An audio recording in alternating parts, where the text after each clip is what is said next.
سجلوها في الشباك.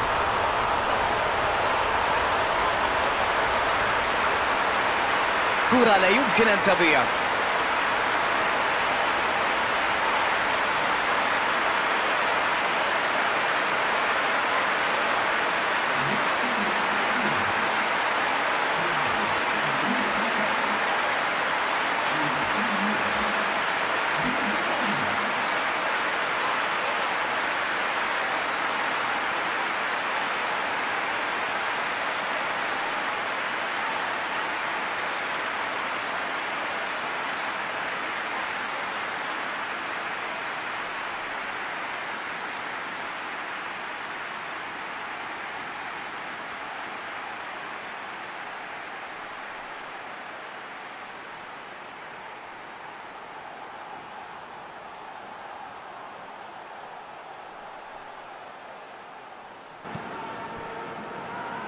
رحيم ستيرلينج،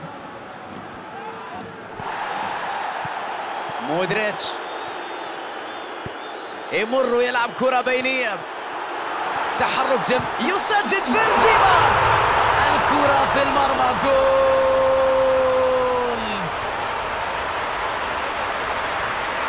يمتعون، يتألقون، يسجلون، يضربون بقوة من البداية وتقدم بهدفين. كرة ذهبية لا يمكن أن ترفض الهدية.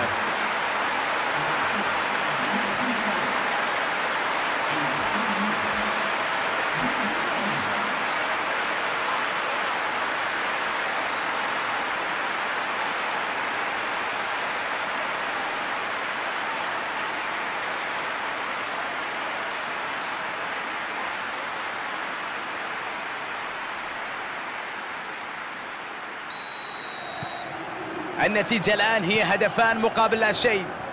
المباراة أصبحت أسهل بعد تسجيل هدفين. بالتأكيد أنه سيحاولون فرض المزيد من السيطرة من القوة في هذه المباراة، وأيضا البحث عن مزيد من الأهداف. مودريتش، كازيميرو يبحث عن لاعب في المنطقة الأمامية، يحاول فك كريم بنزيما، يلعبها في المرمى، جول.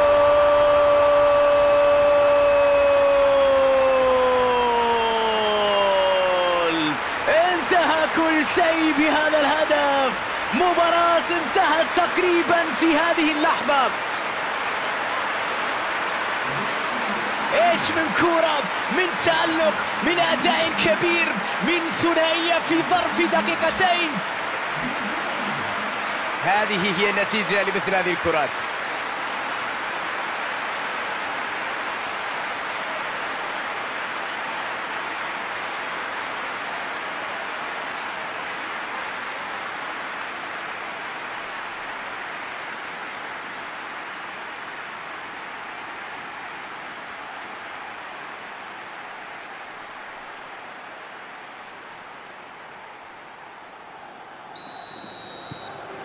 النتيجة